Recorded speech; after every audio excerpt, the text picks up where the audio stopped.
Hello everybody and welcome back to Peach King Gaming. Hope everyone's doing really well and having a wonderful day. I'm getting really hyped and excited for the new Prophet and Warlock expansion or DLC coming out for the Warhammer universe. I'm getting really excited at the prospect of being able to use the legendary Lord Kroq as well as getting the Prophet of Sotek, which is going to be a really powerful skink legendary lord. As part of that, I'm actually going to, on the day, I'm going to start a new Skavern campaign where I'm going to use, I think it's Ikit is the new legendary lord for the Skavern, and they've got a few new mechanics like actually having the Under Empire, as well as I think they're able to build, from what I've heard, they're able to build like bombs under cities and blow them up potentially. So all very exciting. So yes, look out for that. There will be a new Skavern campaign coming out, which may take up one of the slots for the Lizardmen campaign. So it will be one Skavern campaign, one Lizardmen campaign a week going forward. Other than that, my name's Tom, and today we'll be continuing our Lizardmen campaign with Kroq Gar. So, finally managed to, as you can see from the top map up there, capture all of the Southlands, which is good. Being in complete control here is really useful. Got a little bit of danger from this lady, who I still think she's like 7th or 8th in the overall strength ranking, despite only having one army. Got a little bit of rebellion in the south, but nothing that I'm overly worried about, to be honest. One thing that we do need to keep an eye out for, these guys, they're still down here and they could cause us a little bit of issues if we're not careful, because they do have a city down here which they could continue to recruit people from. So I think potentially it's a good idea to get Pax-O to wipe them out. Finally got around to recruiting some heroes, one of which I'm going to use to explore over to the west so we can see where the Altar of the Horned Rat is. Also going to be using my other lord to explore up northward, get him ranked up a little bit. He can be one of our little spies going around, having a little look. Other than that, we'll get going today. I'm not going to wipe out this army because it will give, I reckon it will give him a bit more experience next turn if we let the lord come back in, and it will get us a bit more money from defeating him. Winston, what do we want to give you? Oh, perfect, immortality. I think that's a great one to get because I don't want him to die now that he's so highly leveled. So, if I get Kroq Gar, can he? No. Can the whole army? No, the whole army doesn't have enough movement, so, and it's not got enough to. No, it can encamp. So that improves our replenishment, so he can encamp down there. I'm going to leave Pax-O in here just for a little bit until he's as replenished as possible, and then I'm going to sail him across the seas to go and attack these guys. Up north, you're recruiting, which is fine. In fact, can we queue up some more? If I give you one more Saurus and then 2 spear units, that wouldn't be a bad idea. But then doing that, my heroes won't be able to do anything, so no, I'll leave those for now. Just remembered one thing, name-wise, I have a Saurus warrior and a Slam Mage priest, both with the exact same name, so it's going to be a case of renaming this guy here. I'm going to name him Hephaestus. There we go, Hephaestus. Oop, I think I misspelled that. Hephaestus Supine. Just to separate the two of them. Hephaestus after someone who left a comment, and I think his name might be Hephaestus, but it reminds me of the Greek god Hephaestus, so I'm going to go for that. Can't do anything against that city because it doesn't have any walls, whereas if I go over here I can potentially do something against this city's walls. And explores a bit more of the map for me.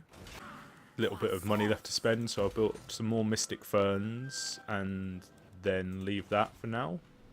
So they're now raiding us, and they've got a few extra troops, and they've got a lord, but that's not too much of a problem. So good, the skink are going to do more missile damage, and they've got more ammunition.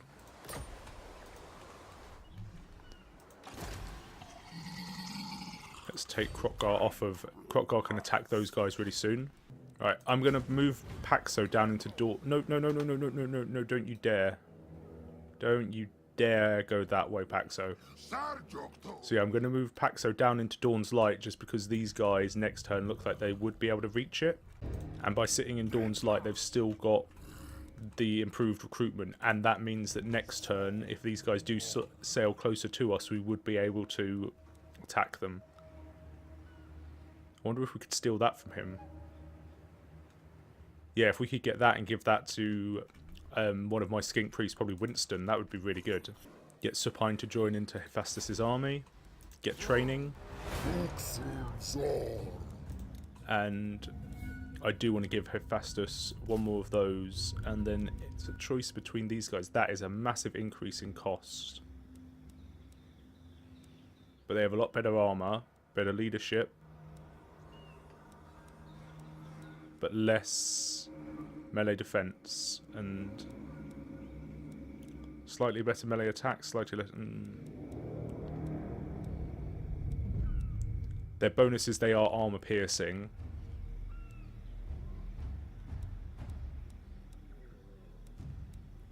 I'm just going to get the Saurus Spears for now. I don't think I can afford the other guys. No, that recruitment's still outside of the immediate pool, so actually I'll leave him for now. Let's just get some action going and get Kroq Gar to attack these guys. Don't know if I'll try and wipe them out this turn. I might just weaken them again, because I'm quite liking the cycle of attack them, kill a lot. In fact, I won't wipe them out, beat them once, I'll fight them one more time, and then I'll wipe them out. Nice little choke point, which... if I can smash through them quickly and get to the Plague Claw catapults, that's not a bad thing. But otherwise, the Plague Claw could do a bit of damage with me having to make my way through that narrow gap. Okay, so apologies here. The game had a crash just as I was about to get into that fight. I was trying to replicate everything exactly, and when I ended turn, unfortunately, a new thing occurred, so it will have to be a slight change from where I was. So, war babies. Recent spawnings have favoured the Artisan Skinks over the Saurus Warrior caste. Indeed, workers are important to the Great Plan, but the world is threatened from within. Also, it must be defended. You must be prepared for whatever foul ploy vile servants of the ancient enemy or great horned rat may unleash next. Ensure Saurus warriors are spawned, or do not intervene in the pattern of spawnings. Okay, so it's whether I want cheaper Saurus units or cheaper skink. I think I'm more likely to be recruiting a decent number of Saurus warriors for the new army, so I'm going to go for that one. Ensure more Saurus warriors are spawned. Right, that's plenty of magic, so I'm not going to worry about that. Got a fairly simple plan going on here. Going to try and attack them as hard as I can through the front and get Winston and Kroq Gar to do their usual mayhem that they cause, while at the same time flanking them. They only have one Plague Claw catapult, so I don't think there's too much risk of that doing a lot of damage to me. The main issue is going to be if I get too tied up on any of their units. That's when they're going to do the real damage to me. Now we should be able to get Winston in. Should be able to get some good magic off of Winston. Let's get that chain lightning down. Going to try. Oh, there we go. That's headed off. Also trying to get all the magic possible. Oh no! Oh, people are being attacked over that side. I'm not over there. Breath. Fireball, and what's happening on this side? Yeah, you go attack them. Okay, so it must have been a ranged one from the Plague Claw catapults. The skink are continuing to fire where possible. That did a really good... The breath didn't do as much as I thought it was going to, but they did a really powerful one there. Oh, okay, you guys get out of there. You're being damaged a lot more than I thought you were going to. Kroq Gars, go for that flank. You guys just get in there. Kroq Gar, just go attack. Basiladon, fire on whoever you can. Yeah, you've got a clean shot through there. They're doing more damage to my Saurus, well, to my cold ones than I thought they were going to do, but they're getting in the flank. There, Kroq Gar's getting right in there now. In fact, can he take on their leader? Let's get Arcane Conduit, and can we get another Chain Lightning down there just to see what it does? No, that's that was not the one I wanted, was it? Was it? No, it is Chain Lightning. I thought I'd clicked on the wrong button there for a second. Let's get over this way. Another Fireball on them. Oh, that Chain Lightning's doing really well just there. Let's hope it doesn't affect Ratop too much. What's happening over this way? Oh, they've got to on that flank. Perfect. Come round. Get a Tormentor Sword around here. Now a Breath should be nice and effective against these guys. There we go, that's better. That's what I'm used to with his breath attacks. Now he's taking on the leader really nicely. I haven't even got these guys engaged, just chasing down. Finally nice to have some units that can chase down their ratmen as they run away. Having these cold ones finally is really nice. Their leader isn't dead yet, so I'll leave him because I don't want him to die just yet, because if he dies then they will entirely rout and I don't want that. Is there anyone that's not broken?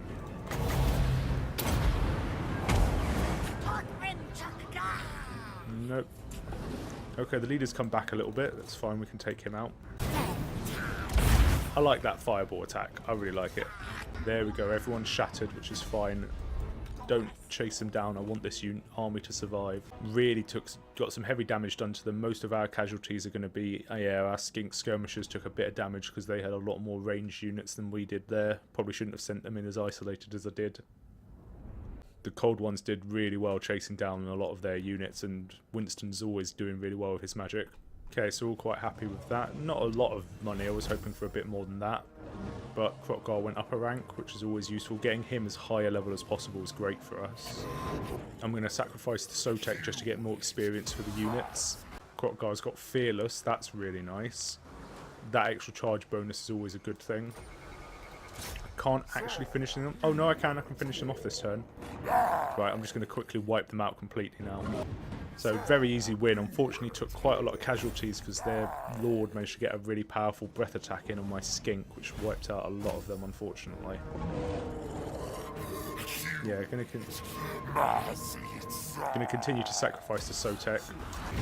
Can't get them over there. Can't get Kroq Gar back to there to improve his replenishment, so we're just going to have to leave that for now. But did wipe out the... we did wipe out the rebellion completely now, which is good. I'm also going to go for neutralise chaos because I think that's going to be good. We are going to face a few chaos armies, I imagine. And Kroq Gar went up 2 and I hadn't upgraded him for both of them, so what else have we got?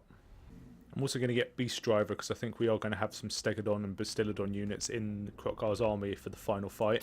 I'm going to get Dicky Deek to come down this way and explore that island, just because while she's up there she won't be able to reach him next turn, so that's fine. And then we can head over to the island next turn and potentially harbour up in Tor Elisor. Build some skink favelas just to like boost the income a bit. Okay, let's see what our heroes can get doing. If we damage these walls. Nice, well done. And he's already gone up a rank. Can't move any further, but he's gone up a rank. Keep going up with specialists because reducing their costs by 40%. Although they don't cost a huge amount, it's a good little one. Really curious how I'm meant to pronounce that name. Adohikonka. Not even got a clue. Might just call him Addy for now. He's now Addy because I have no idea how to pronounce that name. Oh wow, there's 3 things now here to explore. Definitely need to get a bit of an army going up this way so I can do some exploration up there. We're getting very, very close to that next ritual now. 27 a turn and we are about 110 away. So what's that? 4 turns? I'll improve this to get some more furs for trade. Just as a little detail for everyone, I've finally now that I've started to build some of these geomantic pylons to reinforce the geomantic web, you can actually see on the map where the difference is. So you can see down here, you can see that we've got red because there isn't much strength here, but then you've got a strength rank 2 here and a strength rank 3 for these 2 provinces, and because of that you can actually see that it's improving. Their income and their growth and their public order is now 3, opposed to if we look here, it's only an increase, it's a smaller increase. So finally got that going, so definitely probably worth upgrading these as much as possible to get it up to a strength rank 5, because it just boosts the income everywhere, which in that case, what's our most profitable region? So the Red Rivers is our most profitable region because of the Golden Tower. So if we could get this and build it, we could build it a geomantic locus, it would get an extra 15% to all of its income, plus if we had on this one it would give us an extra 8% income from all buildings as well. So it would be needing an extra 25%? Well, 23%, but yeah, be a really powerful increase. Okay, so we've got a diplomacy option from these guys up in the north. That's an extra 1,108 a turn, which is pretty good. I might put a counter offer. I'm not going to pay you anything. In fact, can I get you to pay me a little bit? Can't do 250, so try 300. Okay, so we got 300 out of them and an extra 1,100 a turn.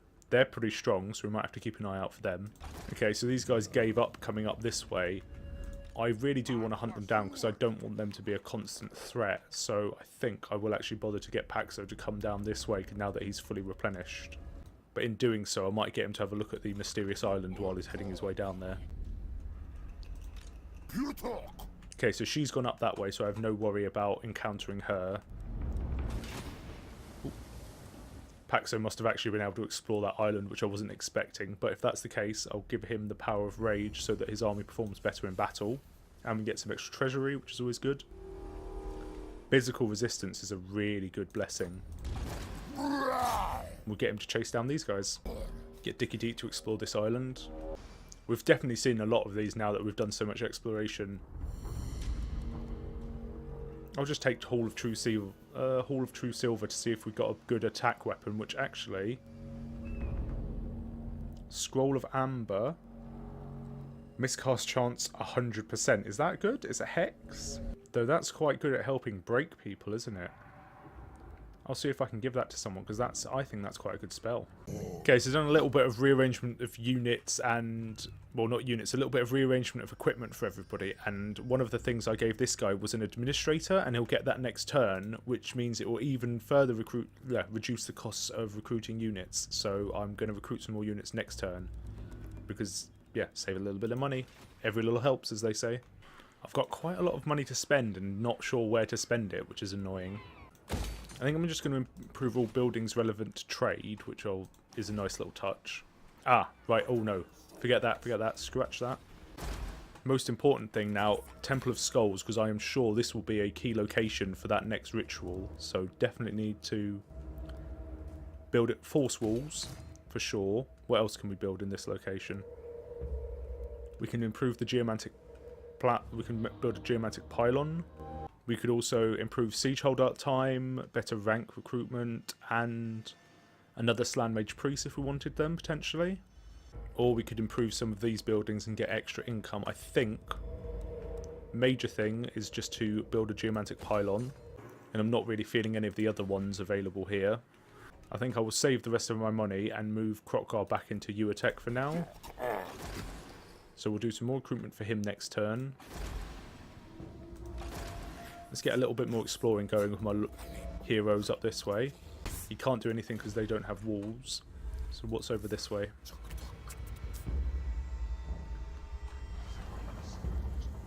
That's pretty ominous. The Black Tower of Arkan.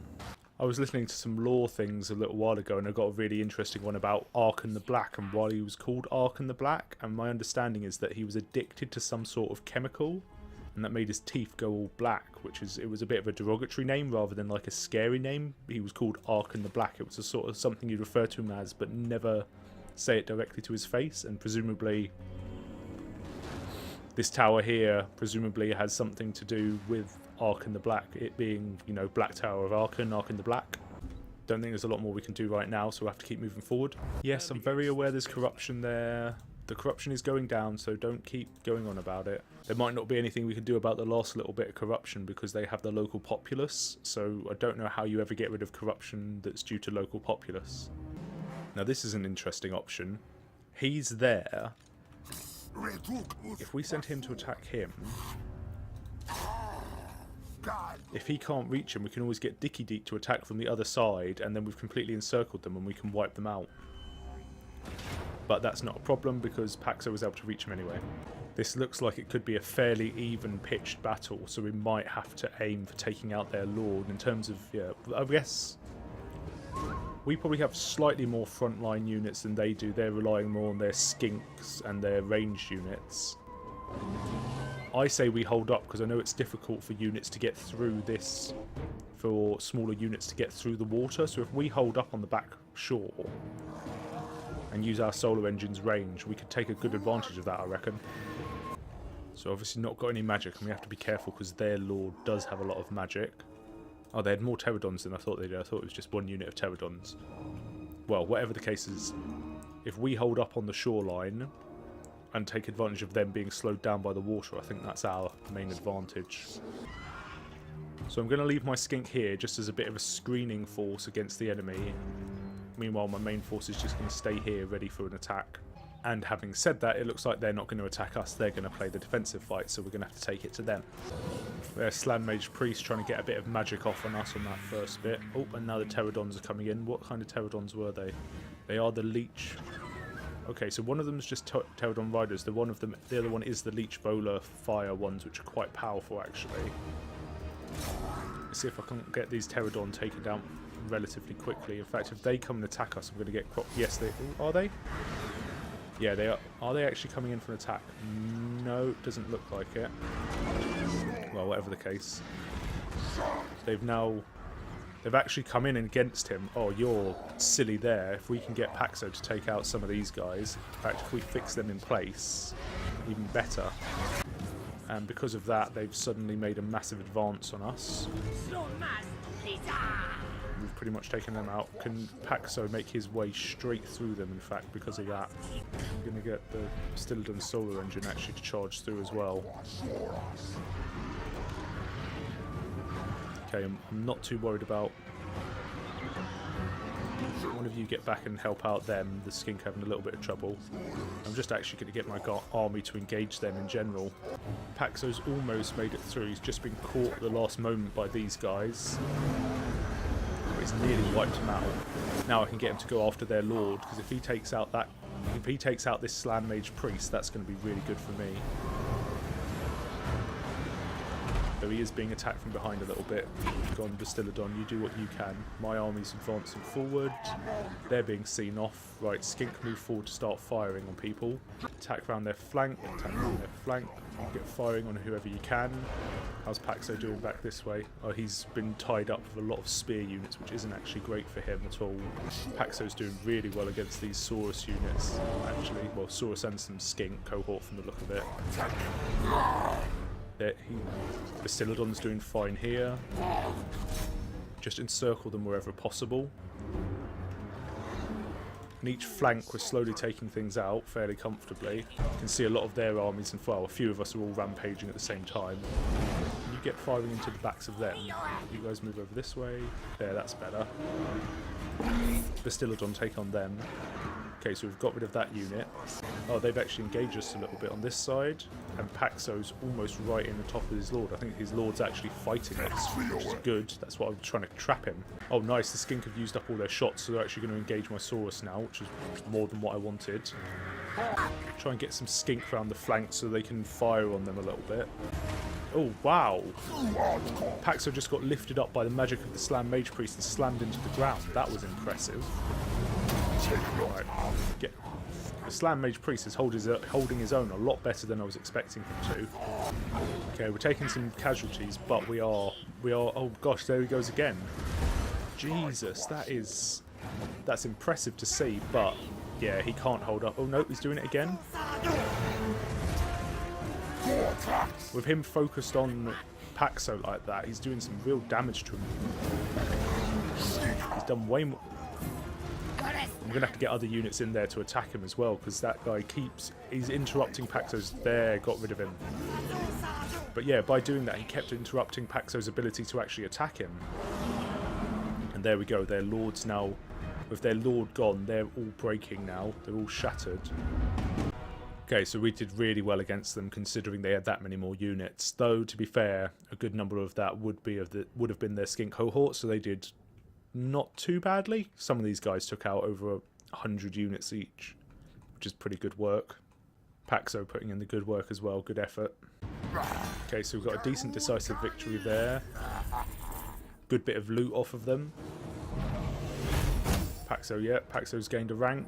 Now we could get another good bit of money off them, 1,100. Could get a huge bit of replenishment from them. We're not fighting anytime soon, so I'll just take the extra income. And they're completely wiped out, I imagine, because I think they were on like a forced march stance. Get Pax-O this way, bit more of replenishment now. Dicky Deek, can you make it without that? Yep, make it in there. Oh no, you can't. Oh, you lied to me, game, you lied to me. Ah. Now, what good one? So, that's really good for himself, and immortality. Ooh. I'm just going to take Honoured Elder for now, and then immediately next time he levels up I'll get the Immortality one. Hopefully he's not going to die between now and then. So with even more money to boot now, what do we want to try building? That's one thing. I will build some skink lookouts here, because I do want to, as I said, I want to have walls on all three of these cities so that they are defended against anything that comes and attacks them. Otherwise, I'm just going to improve the trade the trade capacity that they have by fully upgrading all of their trading units. Or trading units, trading buildings. Hadn't noticed Winston's gone up a level as well. Oh, I can almost get him a Stegodon. Yes. I'm not sure how much better the ancient Stegodon is. Doesn't seem to be much better, actually. I'll have to compare them with it, but I will unlock the Stegodon as well, even if I keep him, even if I switch between the two, Pterodon and Stegodon every so often. Right, let's reduce the cost of the Curse of the Midnight Wind. Oh, I also wanted to get agility for him, didn't I? Agility of the lizard, so that he has better missile resistance. I'm going to get Kroq Gar to move out west. In fact, I'll let him recoup in Dawn's Light for one more turn, because then he'll be pretty much fully replenished, and then he can head out westwards. What's Yarrick? Can Yarrick see anything more interesting up this way? And we've got another one. So the Black Tower of Arkan is actually, presumably that's the actual Black Tower, and that's the city built nearby it. So we'll go and do some damage to this, see if we can get him continuing to level up. Ah, now, because he should have the thing, we can actually recruit some units for him now, and he's finally got those Stegodon. So I was looking at our money and I was trying to work out why, even though we'd got that new trade route, the cost is still, we were only still generating about 4,000, but it's because of these two, isn't it? These guys are nearly 500 each a turn, yeah. There we go, you can see it, an extra bit of reduced cost, so they're down to 320 recruitment, nearly the same as their upkeep, which is brilliant. And everyone else is a bit cheaper to recruit, so let's get two more of these, one of these. Now it's a choice between the Chameleon Skinks and the Skink Skirmishers. Both have poison attack from their ranged weapons. Same amount of ammunition at the moment. Chameleon Skink have better range and do more damage. They are just generally better, aren't they? Though they do have less health and a smaller unit count. I do like that chameleon ability. What does it... I'm pretty sure they have better missile resistance as well, don't they? Right, I'm going to get two chameleon skink. Though I might recruit them in a couple of turns, because with that administrator it's not going to make too much of a difference for him, so I'll leave that for now. 3 turns and we'll unlock the ritual. So let's keep moving forward. Oh, nice. What have we got? A Blessed Carnosaur, right. Kroq Gar is getting that in his army now. 15 turns to kill 500 enemies. That's done and dusted. That's right. We need to find some people to fight now, because I want Kroq Gar to get that feral Carnosaur. In fact, if you sit in Scrag Hole for me, I've only got 12 turns for the Stone Library, which isn't significant, but I kind of want to complete it. Kroq Gar is going to make his way over there for the Stone Library. Pax-O is going to recover down south and then head over this way to take out Fortress of Dawn, and that at the very least will get us the 500 kills we need. Dicky Deek can continue to sit along the south coast, just being prepared for these guys if they do ever decide to attack anywhere, though I might need to get him some more units from somewhere. Even the global recruitment has reduced for those guys, so it might be worth getting him some more units now, actually, with the global recruitment being as low as it is. As well, he only pays 320, 550 is still a significant decrease in cost, so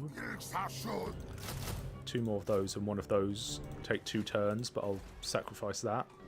Oh, apparently someone hasn't moved yet. Oh, it's this guy, isn't it? Right, what do we want to recruit you?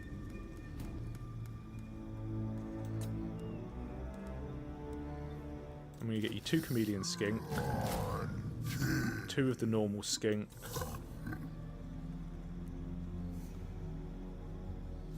and it's whether I want 2 units of Kroq. And you know what? I'm going to give him 2 units of Kroq Gars as well, and then 2 turns he'll have a fully powered army, and I'll get him moving out and actually doing some bits and pieces. This might be some of the last stuff we do now. What can he do against armies? He can hinder replenishment, which is way cheaper, 50% chance of success. Attacking the walls, 60. I'm going to go for the damaging the walls with a 65% success chance, just because I want to train him up and get him as much experience. So yep, he successfully damaged the walls, which managed to get 2 breaches on the walls. That's quite impressive.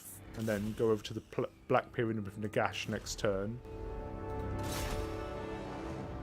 But we have insufficient funds, that's fine, I'll worry about that next turn though. And then if we do this, Specialist, we might actually, yep, we can instruct him to do it, because now that's massively reduced his costs of doing anything, and he's just continuing to rank up, which is really nice. Okay, I think we'll do one last end turn and then we'll call it a part there, I believe. Okay, so on the cusp of potentially some new things happening, we will have to call it a part there and leave it on a tiny little bit of a cliffhanger to see how we get going next turn. So as always, thank you all for joining me today. I really appreciate the company. I really hope you enjoyed the episode. Hope it's a good bit of fun. Hope we're getting some action going. And as you can see, we're almost at the second ritual, so things are definitely moving forward. In fact, I think we're one plaque away from everything moving into the next setting for the ritual, for the second ritual of the 5. So we are definitely making some good progress now. As always, I do really appreciate the support, and I'd love if you could go down and give a like and subscribe if you enjoy what I'm doing here, and you can help me grow my little community on YouTube. If we can get the Peach Kingdom as a bit of a recognised name out there, that would really, really make me happy, and I'm sure it would create a really nice environment for a lot of people to get together, talk about games, and really just enjoy themselves. Thank you all so much, and I'll see you all next time.